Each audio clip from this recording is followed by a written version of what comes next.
Hello, everyone. Welcome back to BPL Season 3, Round of 16. This is Group C, Round 1, Game 2. got all that out between ZLO and Lapatka, and Lapatka took Game 1. Sorry, ZLO took Game 1 rather convincingly versus Lapatka. I think it went, I think it went pretty well overall. How'd you feel about that game in terms of just how ZLO won it? What do you think was kind of critical for his playstyle there, Zateo? Yeah, I mean, I think he just did a better job out expanding. I mean, I think Lapaka kind of neglected to expand to the bottom left, and with all that extra money, ZLO could do a lot with that. So, yeah, that's true. He at one point it was like 90 to 60 metal income or something, and that's one of those things where it kind of doesn't even matter what units you make at that point. You're just so far ahead. Right. But we are going into the draft here, so let me mark this while Lapatka thinks about what he wants to pick. So we've got the Falendel band, the Straits band, the Hades pick. Do you know Lapatka? I guess he's an EU player, but do you know any comfort picks for him? No, not at all.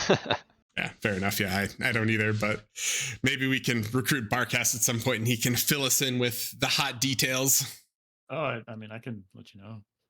Yeah, but if you've got anything to fill in here, we are excited to hear it. Oh, So and Lapaka's, go ahead. He's been around for a while, but I would say like a comfort pick would honestly, I'm thinking like CCR, Red Comet, like some of these like vehicle maps. He's quite the vehicle abuser. So Gotcha. He decides to go with Canis, which I feel like is just true to form for this series or this entire tournament, because that everyone loves that map. Everyone has just been picking it constantly, and it's a good map. I mean, I think it's great, but it's also starting to get, I don't want to say overplayed, but it's definitely been played quite a bit, right? Right. Yeah, definitely. All right, and I think I'm hearing players load in, so let's check out some action, gentlemen. All right, so we have ZLO in the bottom right, kind of standard spawn position, and he is core. And we have Lapatka core as well. Oh, but it looks like it's going to be a core bot open. Interesting. Okay. And yeah, he doesn't have that third mech queued. I think this is just a 2-mex. This is going to be a 2-mex bot open. Interesting. Yeah, I mean, different people have different takes on that. I think there is a world where you don't get that third mechs to like rush out units, but like you got to rush out units. There's got to be like a reason for it. Yeah. And ZLO's going to go 3-mex core bot lab as well. So I think we're going to see some grunts in our future. So what's actually the time difference here? And he's got, what does he have queued up here? He's going to go, whoa, he's going to open 5 grunts before con? Okay. He's going to over excess some E here too. Yeah, he is. And he's building the solar too, right? Huh. Boost now. Yeah, I don't think he really needed that. Oh, I guess, yeah, with the boost he does, actually. I don't know what I'm talking about. ZLO with, look at this macro. Con grunt, con grunt, con grunt. He knows what he wants to do. He wants to expand. He knows what's up. So he already has his first con out, and it's going over to the side here. Standard triple mechs into LLT. He's not going to drop the LLT first. And is Lapatka gonna... Nope. Lapatka's still dropping out. He's e-stalling. He's still not grabbing that metal. That's a mistake, I think. Really. Yeah, that's got to be a mistake. But he did it 2 games in a row. He did it last game too, and so I was trying to figure out, like, is this big brain or is this, like, what am I missing here? I think after that second solar, he should have gone for that at least, right? So ZLO second con, he has the one con taking this northern expansion, and then this second con is going to boost his lab while his commander is going to drop more energy. And he has his second grunt out now. So first grunt is guarding this expanding con, and second grunt is coming over to the side, and I think we're going to see them run into each other. Or, oh, maybe not. So close. Oh, so close. What? So he might get a lot more damage now because like that's gone unscouted. So if he can get in the back of the main base, I mean, there's no radar yet, right? So yeah, no radar. ZLO just sees it now on comm radar. Oh, he's Oh, he did have a radar in back. So, Oh. but that mountain blocked quite a bit of it. So, what can Lapatka really get done here? It's unfortunate that Commander's kind of standing right there at that choke point. Throw up an LLT immediately. Yeah. So. Yeah, those mountains are really nice to abuse in that way, because if you spawn in that kind of position, you can't see on the other side. And he does running with these other two grunts on the side, snipes the defending grunt there, and I think he gets this con. So actually, this might pay off in a bit. I mean, that's huge. If you can get them, if you can get the mexes as well. Woo. Yeah, big money right there. Yep, 3 more on the bottom side.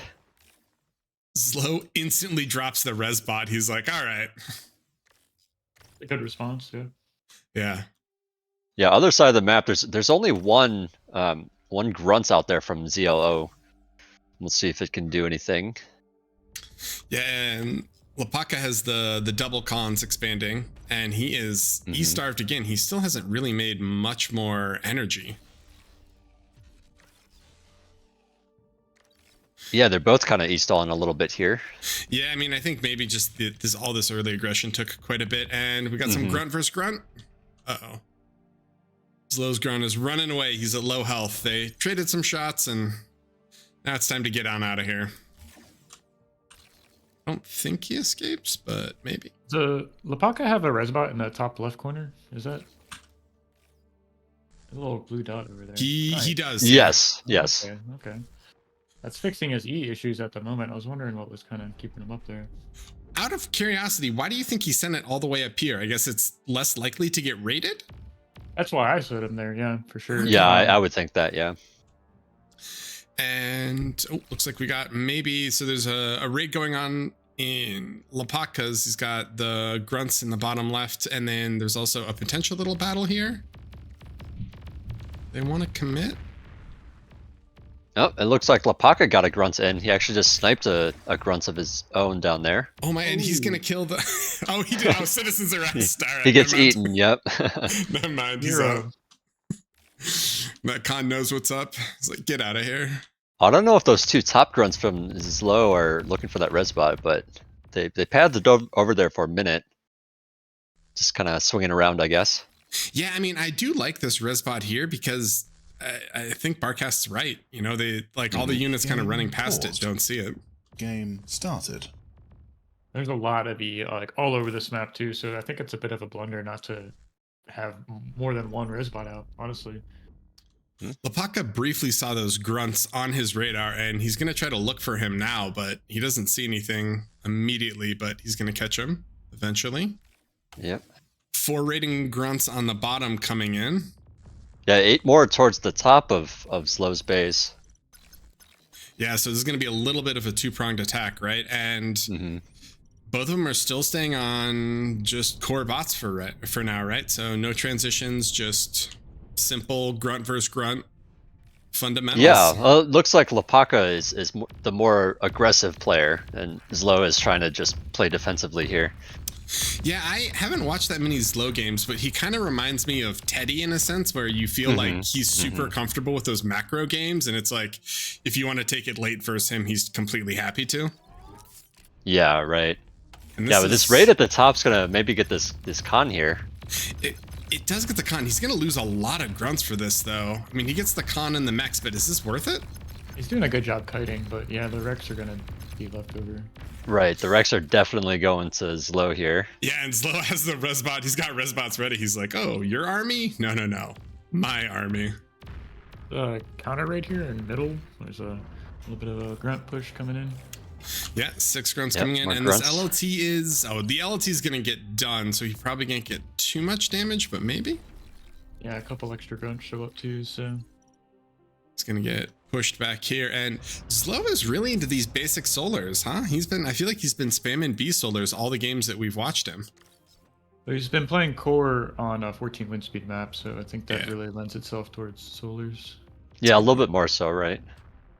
And Lapatka he's got blueprints for a V-Lab down, so he's going to do the transition there. And ZLO also has blueprints for the V-Lab down, so these two players, I don't know if they know each other or if that's just kind of the standard timing that they feel, but our 7 to 8 minutes, we're going to see incisors join the field, join the fray. Yeah, I would think that these guys would be playing against each other quite often, being around the time, similar time zones. Yeah, I could definitely see that. It's interesting how you kind of get those silos, and then these players have probably played each other just a whole host That's of like times. a meta kind of develops around like, oh, this is what we do at this time zone. Yeah. So yeah, ZLO has that incredibly zoomed out style. That's that fast player. Yeah. Oh, is he? I actually didn't know that. Yeah. You can also kind of tell because he draws the solars and lines. That's very like FAF player-esque. Right? Yep. I mean, I thought that was a TA thing as well. Lapatka's playing really well. He's got expanding cons. What, like all over the map? Let's see. Yeah, he's definitely expanding a lot, which is great. He almost reached the bottom corner there. Yeah, he's got double. He likes those two bot expansion gains. Yeah, I mean, I definitely see the appeal of it. It's interesting how some players are really on board with it and other players are just kind of lukewarm on it. Oh, but he's guess what? soloing. Guess what? He's building, or ZLO is building mine layers. All right, I'm down. I'm on board. I'm of course down with that. I mean, not a lot of people really build those, and it's great just to see them on the field, honestly. But yeah, a great addition to put down those mines because they're so cheap. Couple grunts getting in here, but I don't think they're going to get too much, right? He's just kind of running. Does he get? Yeah, I mean, he he's hits. mostly just going to get picked off, right? Yep. Lapatka wants, where are these going? Yeah, Lapatka kind of wants to send these farther down, but man, there is the Great Wall of Grunt right here on this northern flank, ready to respond. Good old response team. And all right, so it looks like ZLO is going to transition out of primarily Incisor back into Brute. And oh, Lapatka gets his own mine layer. Hello. And yeah, Lapatka's this is a reasonable Incisors. time for that. It's a reasonable time for something like Brute because he's got so many grunts out that he doesn't have to worry about like raids for a little bit.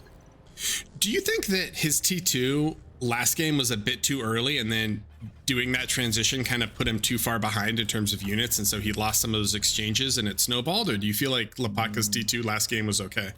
Oh, I mean, I think his T2 was he didn't have enough units out for it. I don't think. And he needed to like have more map control before doing that kind of switch, I think. I could maybe disagree a little bit, like, because he had the air tech, right? ZLO didn't make any air, and he had Shuri, so if he had retained the threat of Shuri shutting down any run-bys, it would have been a lot more stable for him. Because like it kind of just started spiraling out of control when ZLO was like running brutes down on the south, and he was top and like east. So I think that really losing those was a huge blunder if you're teching, right? Yeah, I mean, I think the Shuri's can help a lot at dealing with those raids, but all those raids had anti-air bots with them. So we're just going to be shut down pretty easily, I think, in that particular situation. Not the ones in the south. I'd have to check and double see, but I think that's what I noticed. Like the tanks that were heading south up the hill were kind of like naked tanks. So maybe Lapatka wants to send these resbots up because he wants this rec field, but ZLO's actually doing a pretty good job of fighting off the troops just with this army of grunts that's here, but he doesn't have a con or any resbots of his own, so I'm not sure if he wants to actually commit to this rec field.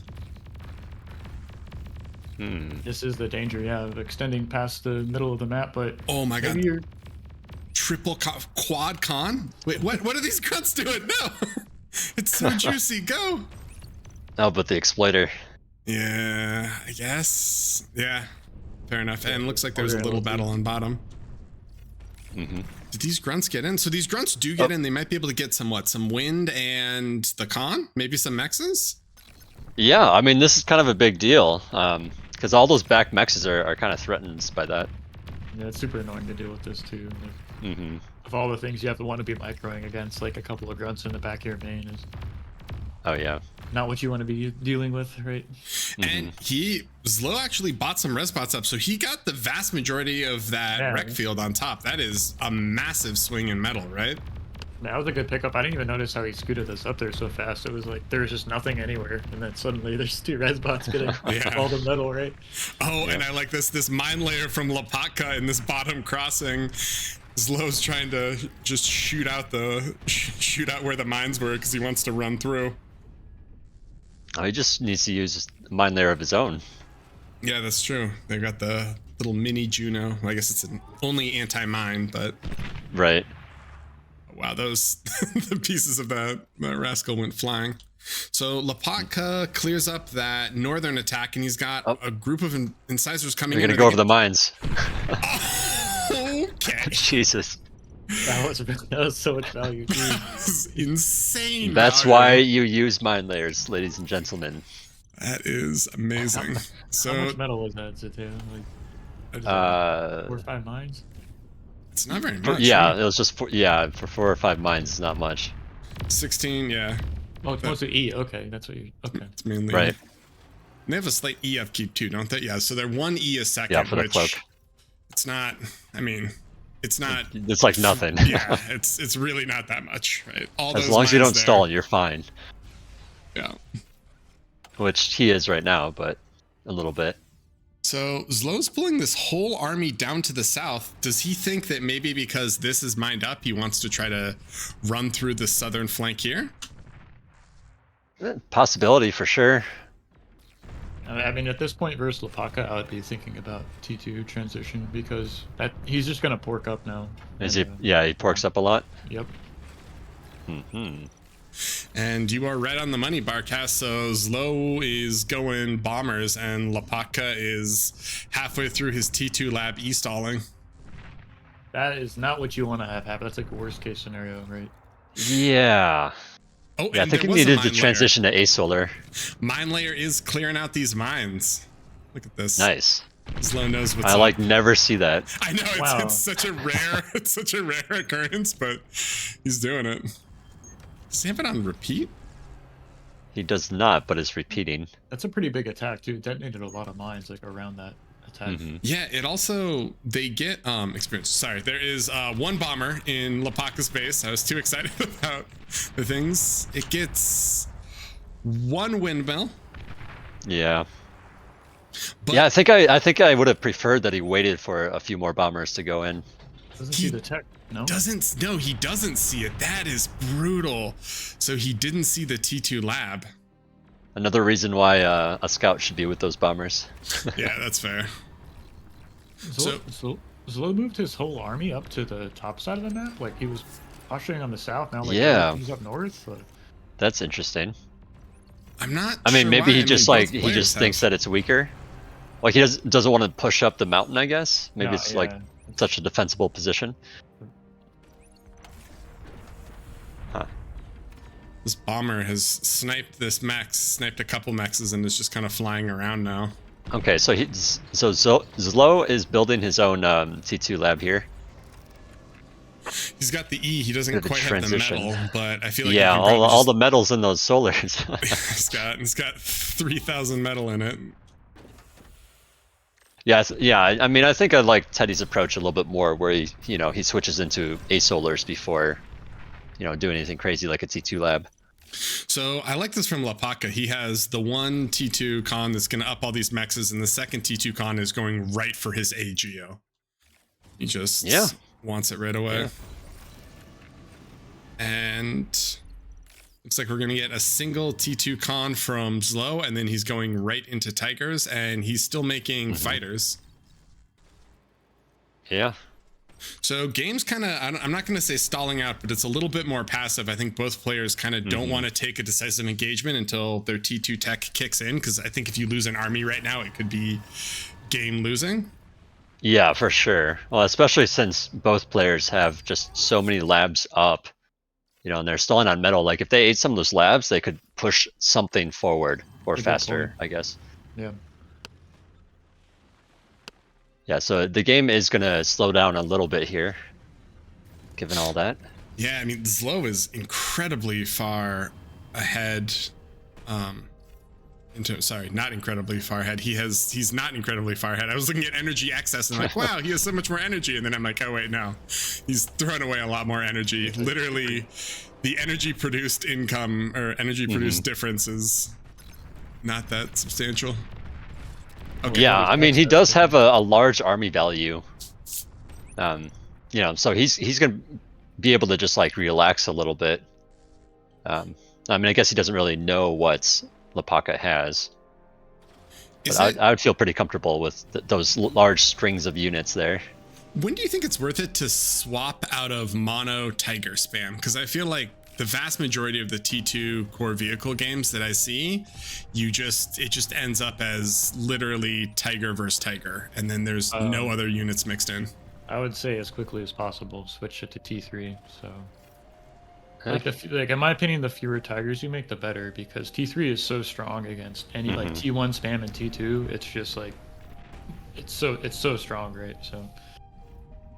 Yeah, I'd pretty much agree with that. I mean, it really just kind of depends on what you're trying to do. But yeah, it's so easy to just kind of switch into T3 pretty early. I mean, personally, like I wouldn't even be going tigers. I would be going like medium tanks or something instead. So Lapatka breaks out 5 Quakers. Okay, yeah, I can get behind that. He just wants to slow siege this, I guess, with his army there. I mean, just to have something to apply pressure, you know? Yeah, that's fair, right? Just save kind of consistent pressure. That makes sense. What's that income difference? Does that advanced geo up yet for Lapatka? Yeah, it is. Or sorry for. Yeah, they both have theirs. Okay. They both have theirs. So, yeah, it's actually a super close game, right? I mean, kind of exciting. Quakers are going to start applying a little bit of damage, and ZLO has that fighter. I'm not sure if that was a fighter or a scout, but he gets the vision, so he knows what's there, and he definitely knows what the projectiles look like. I hear a bomber firing off on the side, but looks like it doesn't get too much. Oh yeah. I do. Yeah, I like your concept here, Zateo, of like this is just cheap, easy pressure that you can apply.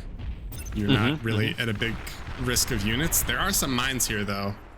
Yeah, well, it's the sort of thing like if it's just normally goes to straight out tigers and like you see a bunch of walls like this, it's like, well, you know, they're cheap enough that you can build them without like losing too much other army value, and you can just like shoot from a distance. So like, why not? Do tigers break T1 walls? Can they just run through them? Oh, that's true. Yeah, that's a good point. But they are his own walls, so I mean, they're kind of like, you know, if you're gonna put him there, like he probably has the mindset of like, well, he's gonna use them, right? Yeah, fair enough. But potentially he could run it down. It actually does quite a bit of damage too, if I remember, because I remember accidentally running a Thor through a bunch of T2 walls, and it did like 25% of its health, and I was incredibly confused. Yeah, it does do a little bit of damage. Top is just super chill, and there's nothing really happening there. Lapatka is collecting all these tigers. He is spamming out tigers, and I think ZLO is more or less doing the same. Ooh. ZLO has some banishers and some negotiators. I'm on board for this. See, this is what I'm always curious about, because like, you know, just that extra range is kind of nice, but these are a little bit more expensive than the Quakers. T2 army is almost finished right there, sorry. Or go ahead. The Persecutor, yeah. Oh. Yeah, that's definitely a big, it's going to shut down, you know, anything that tries to do that range business. So yeah, it's funny. This game is kind of, I'm not going to say stagnated, but it's just completely relaxed as both players start massing these T2 armies. Yeah, it's certainly very porked up. But yeah, so in these porked up situations, you know, I very much favor banishers and, you know, things like negotiators and whatnot. Here comes the attack on top. So tigers, incisors, grunts, medium tanks, Quakers, Lapatkas. He's bringing the whole kitchen sink, and he's gonna take this. He doesn't have any res bots with this, though, does he? So yeah, I don't see any res bots, but I do see a lot of Shuris for ZLOs, so we'll see how he uses those. Oh, there's some anti-air bots. The mines are just so much value. Are you kidding me? And all the anti-air bots are gone from that army. Yeah. Oh no. Yeah, and he's got Shuris here now, right? Yeah, there's no. Oh no. Yeah, the Shuris can hard shut this down now. I think just waiting until he goes up the hill, so it's very clean. Like, these are my wrecks. Yeah, this is actually, I don't want to say a big blunder, but that's kind of rough from Lapatka. I mean, he threw away a lot of units to the mines, and now all of these are just straight up dead to Shuris, and I don't think he got too much pressure, but in response, he's going to try to push through bottom. More mines here. This is mainly just brutes, it seems like, and they're running into just a stronger force and pork. Yeah, the mine's definitely doing a lot of work this game. runs up, sees the army, and he's like, yep, no, Yeah. never mind. Can't do that. Yeah, what a nice shutdown for ZLO here. Gentlemen, we see a dragon. Oh, yeah. Dragon's almost done, too. Yeah, and does he just has a T1 air lab, right? That's one of those things where I feel like you're like, oh, it's a dragon, let me just make some fighters for it.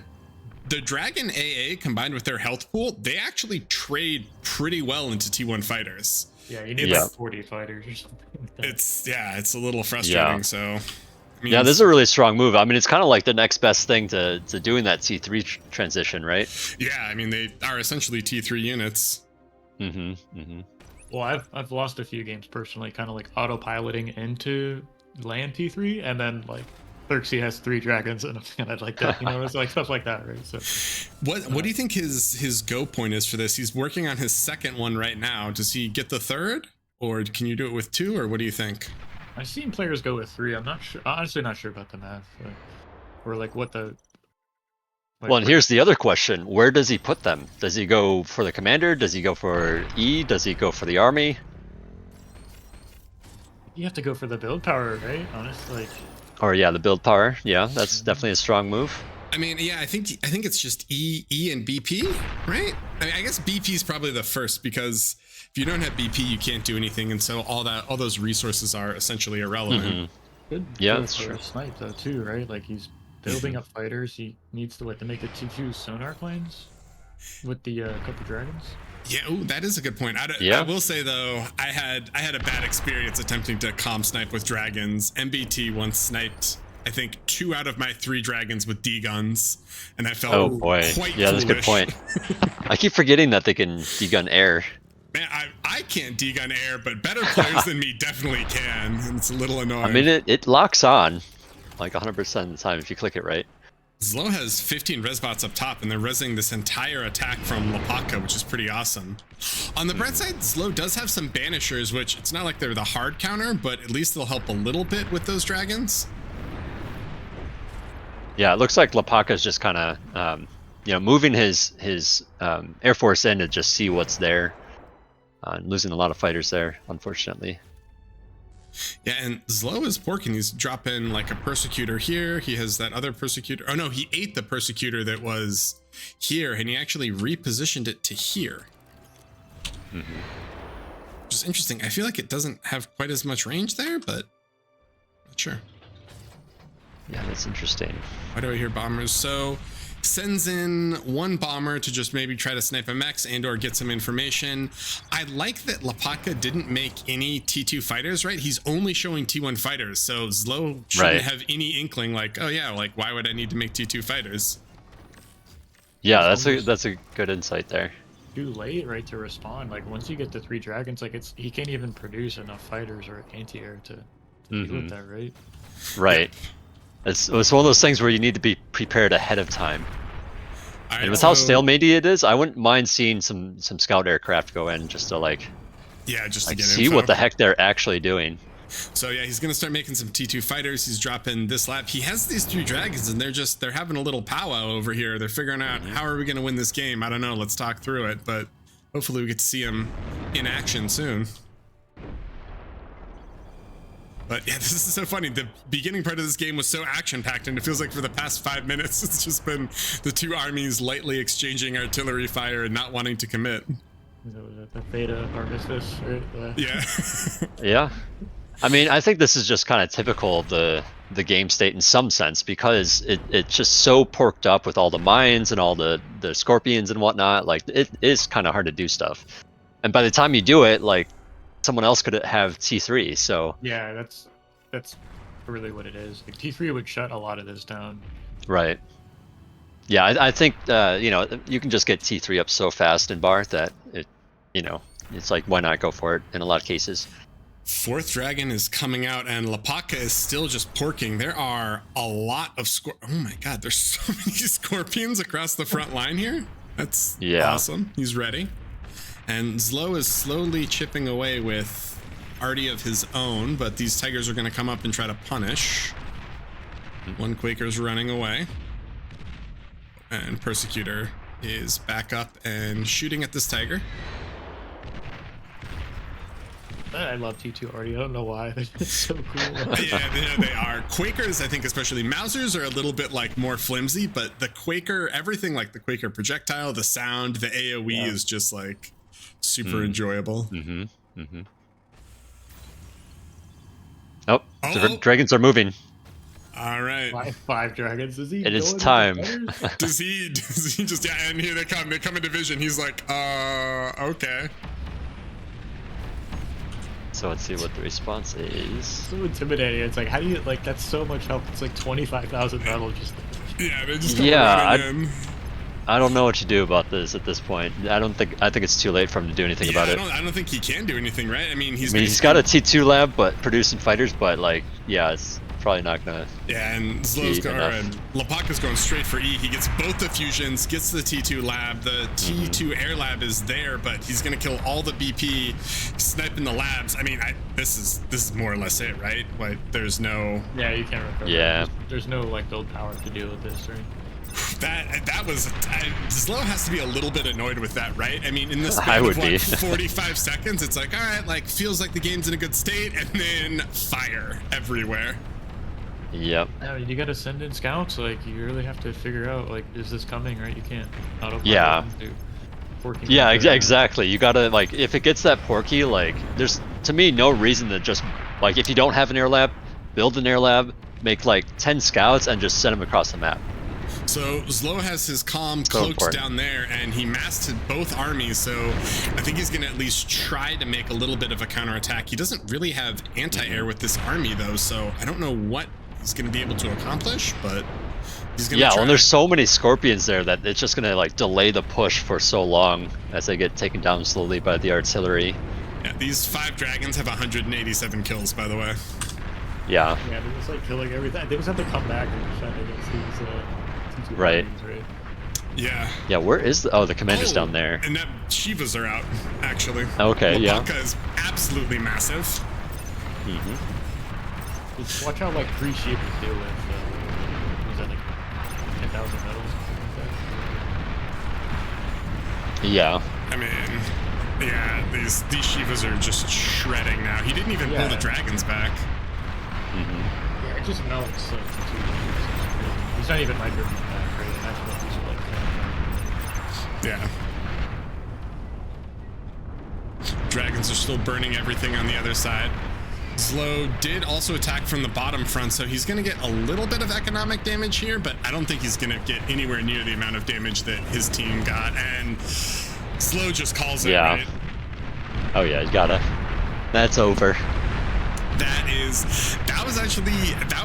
was an exciting game. I'm happy that we get to see some of these games kind of go to T2, and you know, you get to see the dragons, the Shivas, everything else. So that's how Europeans play. That's it, just one style to encompass them all. Yep. Yeah, I mean, all in all, that was an enjoyable game. That was awesome, and I think Lapatka actually played it really well, where he got that T2 and then he porked exactly like Barkas said, and yeah, they just got there and then he was able to do it. All right, so we are going to go to a quick break, and then we are going to get into game 3. So don't go anywhere, and we will be right back with game 3, which is pretty exciting, I think.